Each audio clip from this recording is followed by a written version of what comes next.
Standing here in Howard Beach in Queens, a community that I love. Love this part of the city, Queens, where I used to pastor.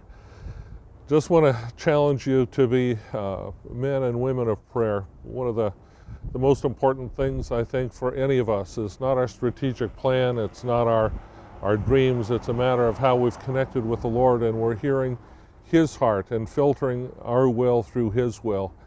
I think once we hear that, then He can give us the strategic plans to implement those incredible dreams. I think some of the greatest dreams come from when we're in conversation with the Lord.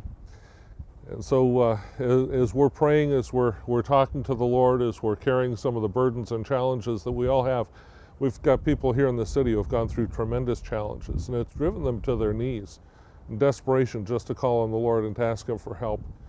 It's in those times that we see that God performs the miraculous.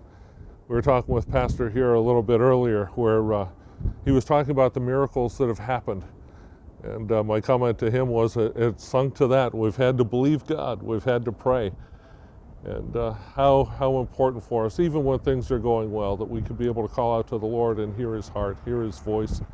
We can pray for those things that we need when we don't know how to pray. He gives us the Spirit that we can pray with knowledge and also with the knowledge of the Spirit of God that's praying through us.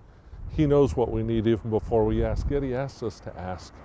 He tells us that we don't have because we don't ask. And He tells us to ask in faith believing, knowing that the things that we don't have we can receive when we know that He is able to provide.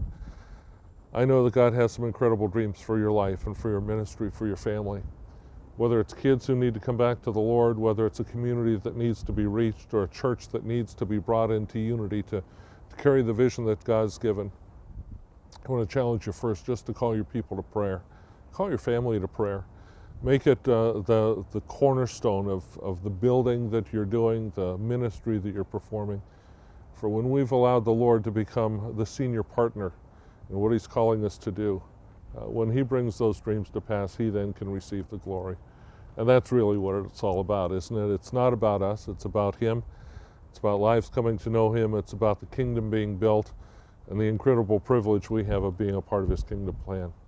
So I believe in you. I believe in what God has called you to do, and I believe that He wants to help you to see the impossible become the reality of today.